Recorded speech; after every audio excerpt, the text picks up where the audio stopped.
kung ano yung nararapat kasi some of them might be prescription based. Pero kung hindi prescription based, we can very well require that sa mga license manning agencies. Kaya sa DOH, huwag kayo magtanong sa FDA kasi yung FDA, ano yan eh, corrupt yan eh. Masabi ko lang sa FDA. Ikaw dyan sa FDA, mataas na opisyal, pag nag-hearing ang DOH, bantayan mo, naniningil ka ng 10 million pesos. In fact, binigyan ka na ng 10 million pesos ng isang taong kilala ko. Binigyan ka ng 10 million, binigyan pa 20 babae sa isang hotel.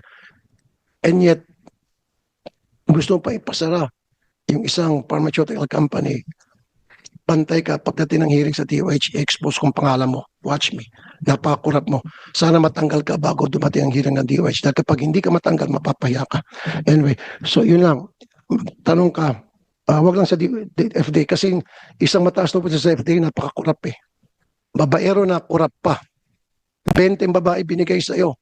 Sasabihin ko pa pangalan ng hotel. Ng babae ka, 20 babae binigay sa iyo plus 20 million. Ang kapal pa ng mukha mo. Tapos ngayon, gusto pang pasara ng mga pharmaceutical companies na maliit lang ang bigay. Gusto mo kasi 50 million eh. At saka partnership. Mataas ang opisyal, i-expose kong pangalan mo. Sana masibak ka bago dumating yung hearing ng DOH para hindi ko na kailangan pang i-expose ka. Anyway, sige po, go ask. Alam mo pangalan ng FDA? Gusto mo na banggitin ko na? Mr. Chair, kung pwede. Actually, binigyan siya ng 10 million eh. Humingi pa ng another 10 para maging 20. So, ang ginawa, binigyan ng 20 yung babae sa isang hotel, sa isang 5-star hotel. Ng babae, 20 hotel. Nalunod siya sa sobrang daming babae. Pagkatapos, ginood time na lahat-lahat. Gusto pa ipasira, binigyan pa ng closure notice. Napakawalang ya mo, FDA, opisyal na napakataas ng ranggo mo sa FDA. Ikaw, sobrang taas ng ranggo mo sa FDA. Yes, sir. Mr. Chair, akma yung suggestion ninyo about mental wellness kasi po kasama na po sa PEME, pre-employment medical exam ng mga seafarers, ang psychological capacity, psychological examination. So, akma po yung suggestion nyo kasi itong mental wellness on board is a follow-through. Kasi posibleng psychologically capacitated sila, pero on board is another story. So on board, kailangan may maintenance kumbaga ng kanilang psychological stability. So yun po, Mr. Chair. So akma po yung inyong suggestion. Okay, sige po. Pwede naman po yung ibaon, di ba sir? Magbaon sila. Mga food supplement lang. Ngayon, kasi pag yung mga, yung mga prescription, dapat doktor na yon.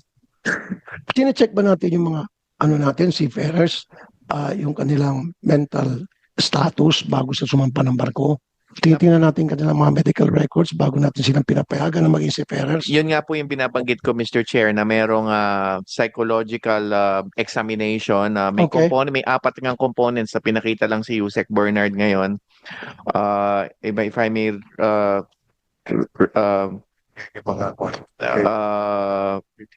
psychological examination ng mga seafarers before they go on board. So sinasabi ko po kanina, Mr. Chair, na akma yung suggestion nyo kasi maaring psychologically capacitated sila going on board.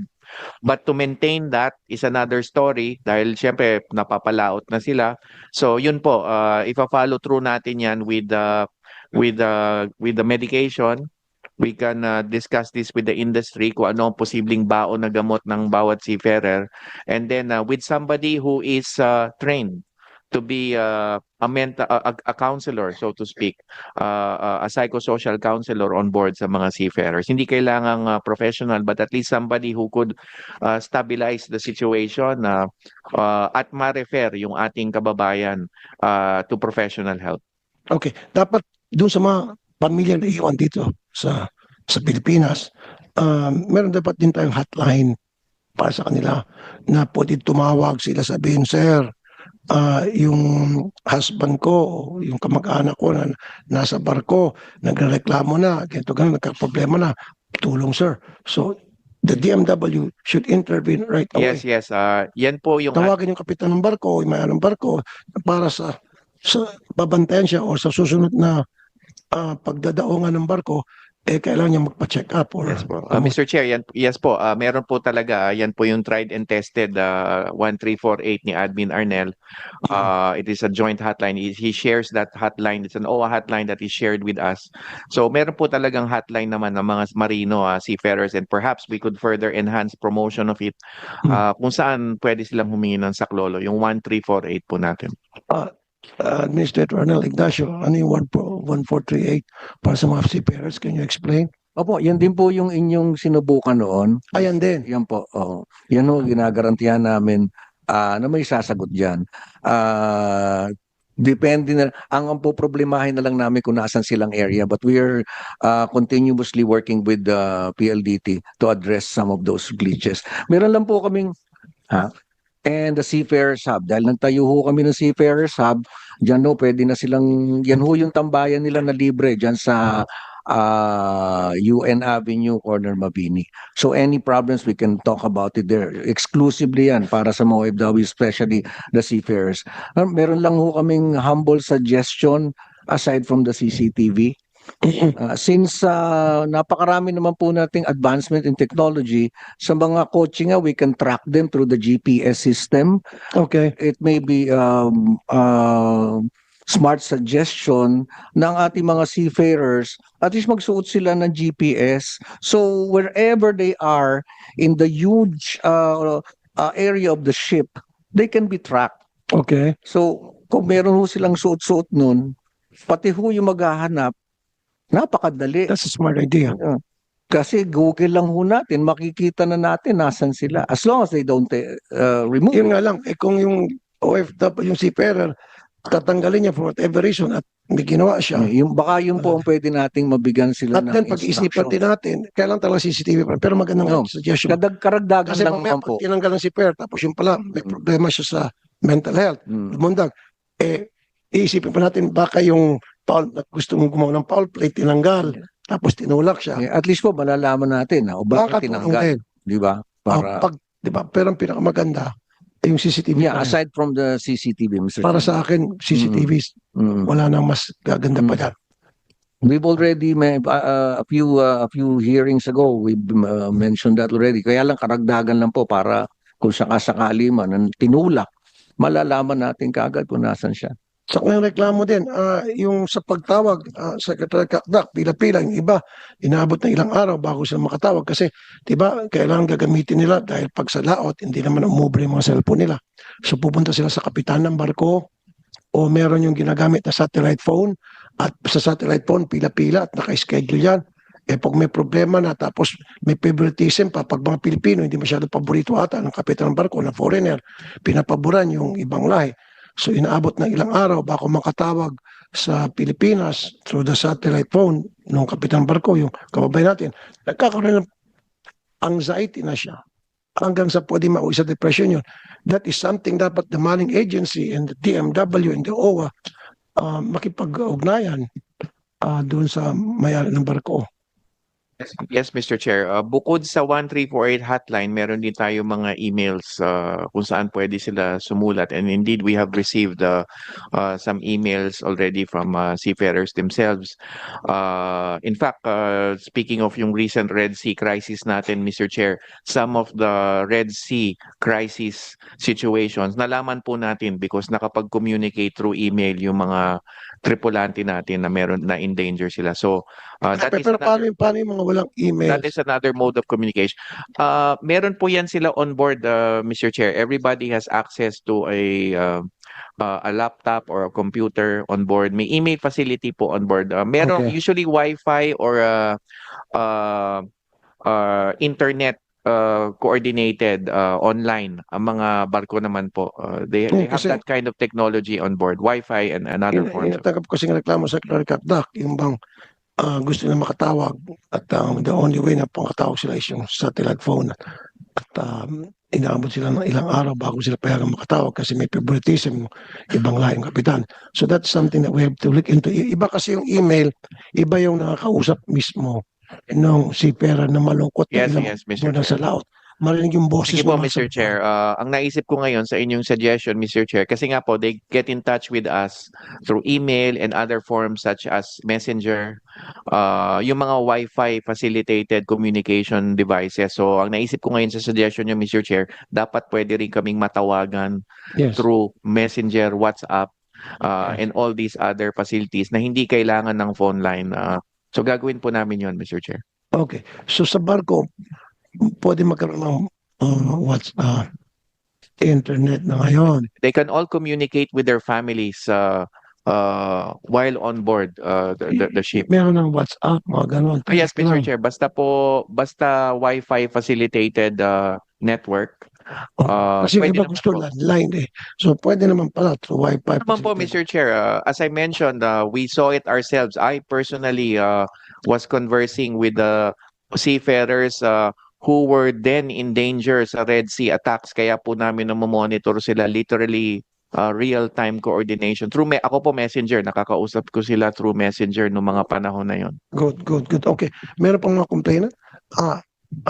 Si Chairman and President AFOWI. Ano ibig sabihin ng AFOWI, sir? Association of Filipino Overseas Workers Incorporated. It was founded by my father in 1975 and registered in the SEC Thank you. in 1978. po. Professor Mario Ferdinand Edralin de la Pasión. Sir, go ahead. The floor is yours. Yeah, yung suggestions po namin nakalista dito, nabanggit po yung isa ni Sir Arnel, yung wrist tag po o neck tag. Hindi lamang po ito pang geolocation. Sa advanced technology po natin ngayon, madedetect yung heartbeat at saka yung blood pressure.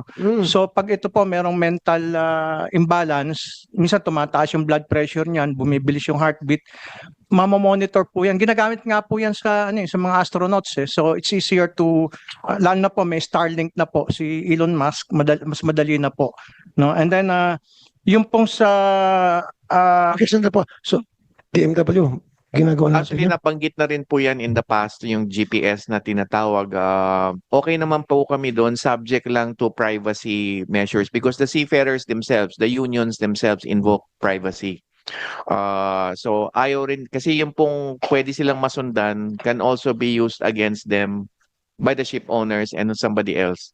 So it's a double-edged sword. So basta mabalanse lang po yung privacy nila, okay lang po sa amin yun. And then sa balikbayan boxes po, pwede po bago i-accredit yung isang deconsolidator dito sa Pilipinas, kasi nasa jurisdiction natin sila, dapat meron silang contract of joint and solidary liability with their foreign counterparts para kung nagkaroon po ng problema, yung mahahabol po ng ating OFW families, yung deconsolidator dito sa Pilipinas. And then number 3 po, kaya po minsan nagkakaroon ng problema sa pag-iisip yung ating mga OFWs, hindi lamang po mga seafarers, dahil yung mga anak po nila minsan lululong sa pinagbabawal na gamot o sa gaming o sa sugal. Meron po kaming sinubmit kanina bago mag-umpisa, isa pong bill para po mabantayan yung mga children of OFWs 21 years old and below, para if one parent or both parents are abroad, it will be the state under the principle of parens patria, kasama po yung ating mga barangay, para ma-monitor po itong mga children of OFWs. So sinamit po namin yung bill kung gusto po ninyong i-file, sir. And then ipaparating din po sana namin sa inyo. Kanina nakasakay ako sa taxi. Nagsumbong sa akin yung taxi driver. Abay, kinuha daw sila service, ayaw silang papasukin dun sa airport, samantalang kinuha na yung service nila ng OFW. At yung isang OFW daw nakapagkwento sa kanya, malapit lang yung pinuntahan, siningil ng 4,000. So parang may violation po yata dito. And then sa limited po yung staff ng ating mga tao sa ibang bansa, kasi meron pong limit nga po yan sa mga embassy, sa mga consulate, sa mga migrant workers office. We humbly suggest po yung remote staff. Pwede po yung tao natin dito sa Pilipinas haharap through modern computer technology, ang kaharap ng OFW halimbawa sa Dubai isang computer screen, no, makikita niya yung kausap niya, pero actually yung kausap niya na personnel ng Republic of the Philippines ay nandito sa Pilipinas. So madadagdagan po yung ating mga tao doon without necessarily nagdadagdag tayo ng physical na tao. Ngayon sa CCTV din po makikita natin kung mayroong mga masusungit na mga hindi naman natin sinasabi na ito laging nangyayari. Siguro minsan mainit din ang ulo, may sakit, may nararamdaman. Kung may CCTV po at recorded yung usapan between the OFW and our personnel, ma-record po at mabibigyan ng aksyon. And then napansin po namin sa list of requirements sa website, minsan hindi po kompleto. No? Sir, Opo. malay pa magsasalita. Pwede ba tapusin niyo Opo, po? malapit na po. Sir, paiksan niyo lang po, sir. Opo. Malay pa salita. Yes, sir. Para hindi po pabalik-balik, lahat ng requirements nasa website na po. Tapos yung submission ng documents, pwede po naman mga electronic documents. So, yun lang po, sir, para magamit po natin technology. Thank you, sir. Attorney Roel Barba, Consultant Regulatory Corporate Affairs, to go. Meron ko sabihin, 3 minutes, sir. Yes, thank you very much for this opportunity, Mr. Chair. We are one with your office in protecting the livelihood, the families of our OFWs. So we received an invitation. So we Pero kayo po, local kayo. yes, go, no? local May on, May mga CCTV ba yung mga barko ninyo? meron po. Lahat? Yes, sir. Very good. Yes, Good job. Thank you. Christian Joshua Cruz Logistics. Ano to? Sir, paki-identify yourself, your company, sir. Good morning, Senator Rapi. Kami po ay from LLX Logistics Corp. Freight forwarding company as the consolidator po, sir. Consolidators. Opo, Okay. sir. Kayo Sir, ba? may question lang po, sir. Kasi, Tatay ko muna. Kayo accredited. yes, sir. Ano po yung question niyo, sir? Sa Your name is Christian Joshua Cruz. Yes, sir. sa the consolidator naman, sir, kasi halos lahat ng OFW, sir, nagko-complain sila na mayroong delay po yung mga balikbayan boxes po nila. Opo. Yung iba kasi, sir, doon, hindi naman nila dinideclare na unpaid po yung boxes po nila. Unpaid. Opo, sir. But binabayaran nila from the point of origin na. Yung iba, sir, nagbabayad po. Yung iba naman po, sir, hindi po nababayaran yung freight po. Lumalabas po as unpaid boxes po. Pero yung No, sir. No, sir. Sa point of origin, sinisingil agad sila eh. Once na present nila yung balikbayan box nila, kung saan man bansa yun, pinagbabayad na sila. Hindi naman papayag yung opisina doon na tatanggapin yung kanilang balikbayan box. Iiwan lang doon na walang bayad at dito ng babayad sa Philippines. That's bullshit. No. yung sa amin, sir, ganun po. Well, then- Nagpapadala po kami ng mga unpaid boxes po papunta po dito sa Pilipinas. Nagpapadala kayo doon. Apo, sir. Eh, ba't kayo pumapayag? Kasi po ang inaano po ng mga senders po is dito magbayad sa Pilipinas as gagawa na lang po ng debit note. No. So, huwag niyong payagan. Opo, ayun nga, sir, yun ang Baka maningil na kayo. ayun nga, sir, yun Hindi na ba problema rito? Oh. Oh, then, Ayun nga, sir, dun po kami nagkakaroon ng problem po na nasisisi yung ayan, consolidator padala now, po. pay later. Opo, sir, tama po. That's not good. Baguhin yung sistema niyo yan. Kasi yung ibang senders na nakikiusap na pwede ba sa Pilipinas na lang Yan ba nga nagkakaproblema, sir. Kasi pagdating dito, yung sasalo, walang pambayad. Oh, Opo, tapos sir. ngayon, natitenga rin sa Bureau of Customs dahil kailangan magbayad dahil, di ba, di ba, dapat meron din fee sa customs yan? Oh, hindi na mabayaran. Yung containers naman po is kiniklear po namin. Bali, natitenga lang Hindi nga, sir, sa mismo- baguhin nyo na yung bulok, yung sistemang bulok. Bulok na bulok, pinakabulok sa lahat ng bulok, wala nang bubulok pa. Pag may nagpadala sa inyo ng OFWs, doon pa lamang singilin nyo na para pagdating sa Pilipinas, wala nang problema, smooth sailing, diretso agad sa pinto ng papadalahan ng receiver. Yung mga paid naman, Kaya parang dahil kung ba't nagkakaproblema, yung mga kumpanya tulad nyo, i-ano nyo nga ito, i-delist. Para hanggang di mabago yung sistema. Ah. Ikaw pala Hindi. sa iyo nagkakaproblema. Alam ko na, totoo. Sa iyo nagkakaproblema. Kasi papayag, tatanggapin nyo na walang bayad. Siguro yung style ninyo, padala na o pay later. Eh, syempre, pang-akit yan. Uy, libre pala ha, doon na lang sasalawin. O pang-come on. Pagdating dito, yung sasalo, walang pera, nagastos na, etc. Hindi pa nabayad sa customs, inipis sa customs. Kayo palang problema. Baguhin mo yung sistema yan. Sorry, Senator. Yung iba naman, sir, is sender din po yung nagbabayad po. Yung iba lang po na may mga kulang po, dito po pinapabayaran po. Hindi nga, dyan nga nagka-problema. Dapat, pagpadala pa lamang, kaya nga siya nagpadala dahil may pera siya, nakapagbili nga siya ng mga bagay-bagay, pasalubong. Ibig sabihin may pera siya. So don't make it a point na pag nagpadala ka, bayad na dito lahat para pagdating ng Pilipinas, wala nang haharang pa, tuloy-tuloy na dun sa recipient. Okay, sir. Baguhin mo na yung sistema niyan, sir. Once pa-delist kita Okay, Senator. sa listing. Thank you, sir. Sorry na, sir. Okay. Ma'am Rosela Santillan, taga saan po kayo? From Parola Maritime Agency Corporation, sir. Manning Agency? Yes, sir. Okay. At meron kayong gusto sabihin? Yes, sir. To the family of our missing deck cadet, we will continue to give you the necessary assistance po. Anong assistance mo ang binibigay niyo, ma'am? We have done po financial assistance just last Financial. yes po. Kanino po? Sino ang binigyan niyo? Kay Miss Salvacion Bobilis po. Salvation. Yes. Totoo naman po, nagbigay. Okay, very good. Thank you. Okay, Yes, sir. Captain Felix Rebustes ng Amazon. Good afternoon, Mr. Chair. Yes, sir. Mr. Chair, Secretary Kakdag, and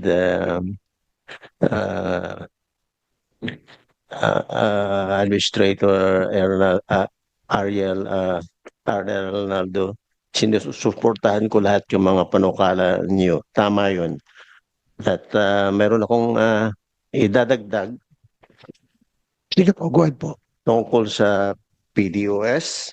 Ano po yung BTOS, sir? Ang PDOS ay pre-departure orientation. PIDOS. PDOS. Okay, PDOS. PIDOS. Okay, sige po. Ang maganda sigurong idadagdag doon kailangan isama natin ang pamilya sa pag-conduct ng ating PDOS, pre-departure orientation seminar, bago umalis isang OFW, para na malaman natin ang trabaho ng tatay, nanay, kapatid nila, kung gaano kahirap ang pupunta. Okay, so in short, sir, kung gusto nyo mangyari, sana isama sa PIDOS. Sa Pinas. DMW, is that possible? Sa PIDOS ng bawat seafarer o OFW kasama yung family as opposed to yung OFW lamang? Yes, that's already being done, Mr. Chair. But dito yan lang lately. So we will file a report on kung gaano kalawig na ito na. Yes, kasama po na yun sa... Magandang point niya. Dapat Yes, kasama yes. family para malaman Yes ng po, family yes po. yung maging buhay ng OFW, ng pamilyang OFW na doon at ano yung maging trabaho, etc. Helps. So okay tayo. Yes po. Ginagawa niyo na po, Yes, gagawin pa lamang. Ginagawa na po, pero I don't think hindi siya ganun kalaganap. So we will have to, it's a work in progress. So Gawin po natin laganap. talaganapin pa ho natin. Gawin po natin laganap. Okay. So okay na ba? May isa pa, Mr. Chair. Yes, sir. Yes, sir. Isama na rin natin yung barangay doon sa 27 regions.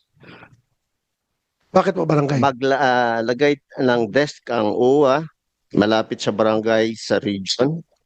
Mag-register ang mga paalis na mga OFW para madali natin matrace ang isang OFW pag nagka-problema, para mabilis nating maaksyonan ang problema at matugunan agad-agad ng DMW. Sorry, sir. For me, parang dagdag lang layer of red tape yan. Dadaan pa sa barangay chairman. Pwede naman dumiretso na sa DMW, pwede naman dumiretso na sa OWA. Hindi, isang desk lang naman lagay doon sa region. Parang madali natin matitrace May yung... opisina, di ba? May opisina ng OWA at sa DMW sa mga region. Meron naman po, but we're already working on this, Mr. Chair. Meron na mga lugar, halimbawa sa Laguna at sa Sa mga Negros barangay. Occidental na may barangay level. I think what the good captain means is may matatakbuhan yung mga pamilya at the most grassroots level as possible, which is the barangay. Hindi na sila kailangan magpunta sa munisipyo o sa ano. But we're already Correct, working on correct, this with correct. DILG. Oo. Para madali natin Mr. Chair. matrace. Siguro mag-hire kayo ng additional staff kasi ilang bang barangay meron. So Yes just po. imagine sa isang Oh. probinsya kung meron 50 barangay, so 50 manpower yun. Ang estilo namin, Mr. Chair, pag barangay level na, capacity building na po. So we have a person sa regional provincial level, pero pag city, town, or probinsya, barangay, nagte-train na po kami Okay. para yung tao ni kapitan o tao ni mayor ang magmaman doon sa desk. Okay, so Yun po ang style namin. tao na mismo ng LGU Yes po, na yes po. iti-train ninyo. Na nakaduktong na po sa amin, nakakonect na sa amin. Saan nyo po magagali yung budget, pambayad, sweldo, Sa training. May pondo po kami kung sa training, capacity training? building. May pondo po Then, kami doon. Okay yun. Kala ko kasi manggagaling pa Yes. mismo, pull out ng mga tao sa DMW, pareha sa doon. Pero kung galing na mismo doon na Yes, iti-train, yes. maganda po yung sinabi niyo po, Chairman. Uh, So, ginagawa niyo na po yung ganung programa. Yes. Sen, in fact, we were planning to invite you in one of our help desk launches. Napauna na lang, but in the future, we will invite you para makita niyo po yung training na sinasagawa natin at yung mismong help desk na itinatalaga at the barangay level. Baka pwedeng masimulan kay Cap Ellie. Yes, That's all.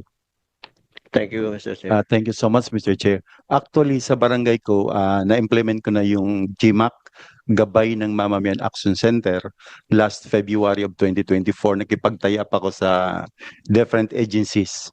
But now na nagkaroon ng magandang suggestion, so I think magkikipag-usap ako kay RD, Attorney General Laceda, para sa ganitong situation po. Thank you so much. And if you need additional budget for that, Secretary Kakdak, ako kaya kong ilakad yan para madagdagan kayo. Oh, Para yes. doon sa help desk sa mga barangay. Mr. Chair, definitely kung budget lang po ay kailangan po namin. Kasi halimbawa po, bagamat we can capacity build, maganda rin po talaga na may tao kami at the most grassroots level possible. Of course, baka yung Yes. barangay nga sobrang dami na, pero baka pwedeng maabot namin provincial level man lang o city municipality level. May DMW na tao mismo. Nakatuwang yung mga tao ni Mayor Peso o Peso Manager o sino pa man Yes. doon. Na iti-train natin. Yes. And then ako po, pwede ko kayo ipaglaban pagdating sa Senate budget deliberation na madagdagan ng budget for that purpose ang DMW. Ang isang maganda rin po doon, Mr. Chair, ang plano sana namin, we will hire former OFWs. Yun yung importante. Halimbawa, Dapat OFWs din. Opo, so Former halimbawa siya OFWs. po ay nakauwi na ng San Roque, Albay. Siya na rin po ang kukunin naming tatao doon sa help desk sa San Roque, Albay, yung former OFW na yun. Yun po magandang plano ho namin. Okay. Meron pa tayong dollar ito? Do we have? Yes, sir. Okay. Napag-usapan to during the last hearing and I would like to talk about it again. Marami tayong mga OFWs na after several years na napagtrabaho sa abroad and then bumalik na sila rito and sila ay nasa 40s or 50s and they still want to work, hindi sila nakapag-save dahil naubos sa pamilya niya. Nahirapan silang humanap ng trabaho dahil may edad na. So nagkakaroon ng age limit. I want that taken off. Gusto ko yung mga OFWs natin pagbalik dito at malalakas pa sila, give them work, allow them to get work. Dapat merong coordination ang DOLE and of course DMW na yung mga gusto magtrabaho ng mga OFWs after working for so many years abroad, tulungan sila makahanap ng trabaho. Do you have a program like that, ma'am? DOLE? None, Mr. Chair. None? None. So make it happen. The DOLE stands ready to support government's effort in connection with the repatriated OFWs through its existing set of programs interventions, sir. The DOLE can provide a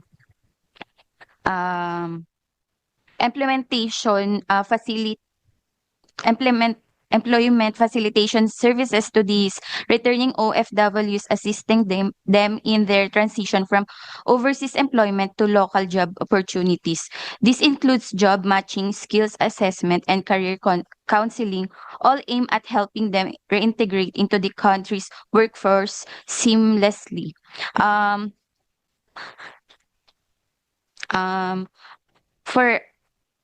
the program interventions of DOLE, such as PhilJobNet, the Philippine government's free online job and applicant matching system, which aims to fast-track job seekers' search for jobs and employers' search for human resources.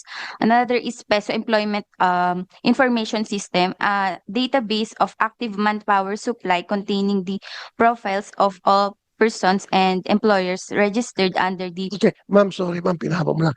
Sabi mo lang doon, okay na ako doon, wala. So DMW, pwede pa tayong gumawa ng programa in coordination with the even local government and then the DOLE na sinabi ko mga OFWs natin na malakas pa kahit na may edad na bigyan priorities trabaho. Yes, of course, Mr. Chair. Pagbalik, Mr. Chair, can I report na kahapon lamang, actually hindi ko sinasadya, umiikot lang ako sa office, nakasalubong ko yung higit kumulang 30 na na-hire po natin who will man our contact center sa ground floor. Sila yung mga former OFWs at karamihan po sa kanila aminin ko man o hindi, may edad na. So nakahalubilo ko sila. So ongoing po ito at the DMW level. Andito si Asik Benny Legaspi. May edad na po si Asik Benny Legaspi. Pero rest assured, Mr. Chair, we are one with you in your objective. The short answer is yes, Mr. Chair. thank you. At sila pala, DOLE, hindi lamang sa mga OFWs na coming back after completing the contract, maski na mga nandito na may mga nasa 30 years old, 35 years old, na gusto magtrabaho.